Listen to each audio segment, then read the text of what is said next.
Добро утро! Понеделник е, започва новия влог. Какво? Радваш ли ми се? Радваш ли ми се? Айде да се успокоим малко. Става ли? Става ли? Не? Добре. Понеделник тръгна обещаващо. Обой как си кода на сота нещо натиснах и разбира се разпищаха се аларми. Тук 100 неща. Звъня на Кико да ми обяснява как си го оправя. Той човека не знае какво съм направила, няма как да ми обясни. В същото време веднага дойдоха от сотата, ми помогнаха.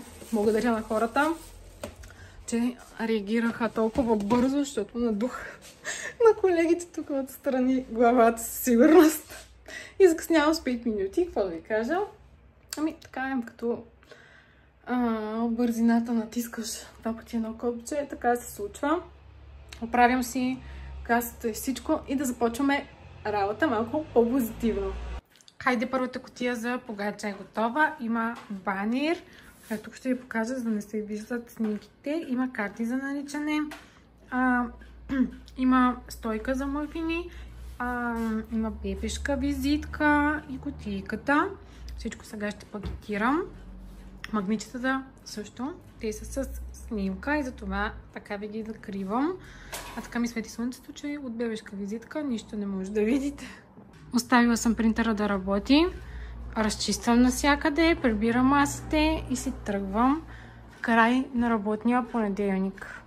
Вкъщи съм и нещо, с което се заех сега, е да пускам перални и съответно да редактирам видеа за TikTok и Instagram.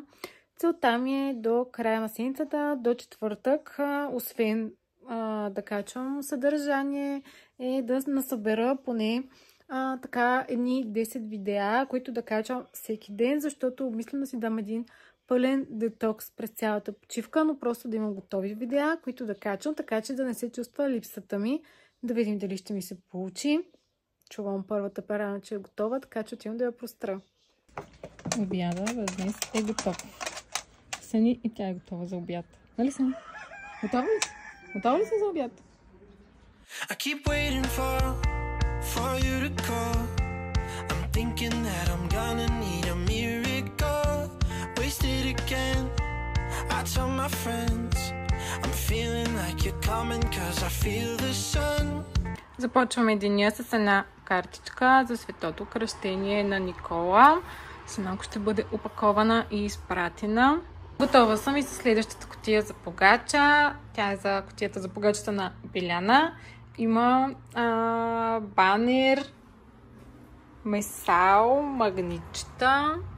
Пак в същия дизайн с пеперутката и карти за наричане. Много сладки станаха. Тук на тези карти за наричане особеното е, че сме добавили още едно пожелание. По желание на клиентката. И сега се занимавам с опаковането и на тази кутия, и на картичката, и на тази кутия. И започвам следващите дизайни.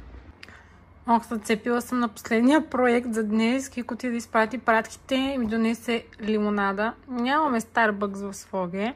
Просто последния път си взехме чашките. Не е много удобно да ми носи така лимонада, защото нашите за многократна употреба такива скъпача ги забравихме на Добрич. Един сладолет, който почти си отишъл. Започвам, че след малко съм на маникюр и педикюр и трябва да тръгвам, а Кико го оставям да прави 6 тениски за утре. Направо днес ни разсипаха, има грешката да пусна стори в Instagram. Виждате ли ме на компютъра? Надявам се. Да пуснах стори в Instagram, че може да допълня докато излезна отпуска с още една картичка или кутия с бебешка погача. Кутия с бебешка погача, още 3 картички, 3 и 6 тениски. Бопа, ще се справиме.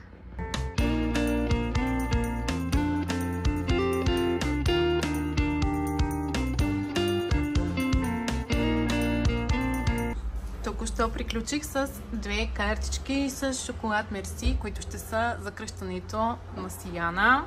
Сега ще ги снимам на клиентката. Ето единия дизайн.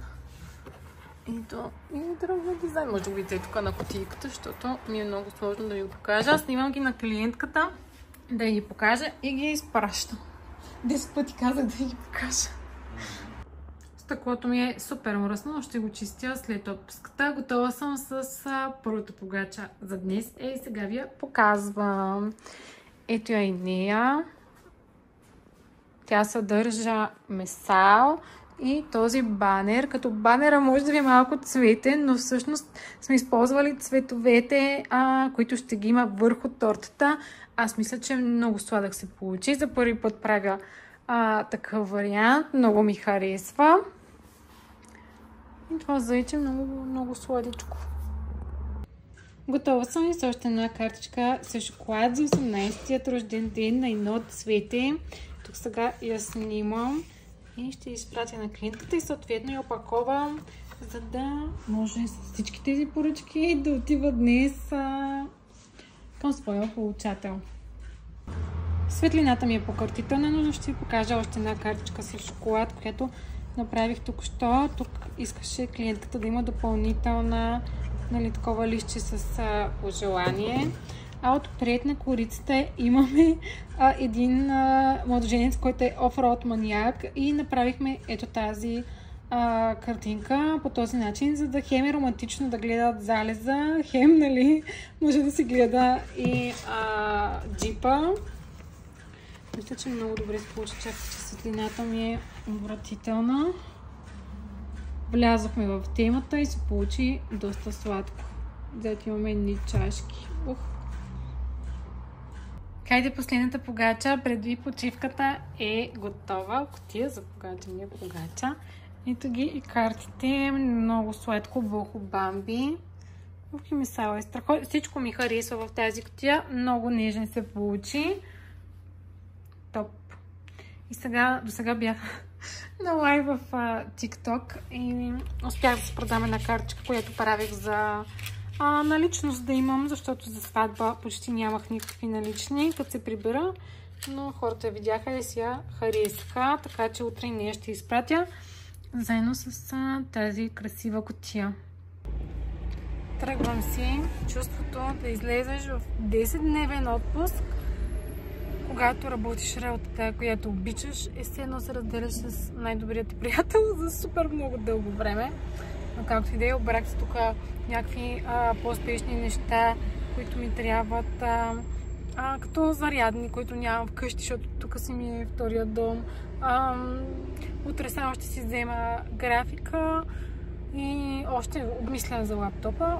Обмислям го, наистина, за да ми е почивка, трябва да е без него, но още го обмислям. Реших да пробвам да правя положението с пъпките от стреса. Кико идва и ме вижда и вика, щях на ходя на разходка. Защо изглеждаш като Жокера? Любимата ми гледка рано сутрин.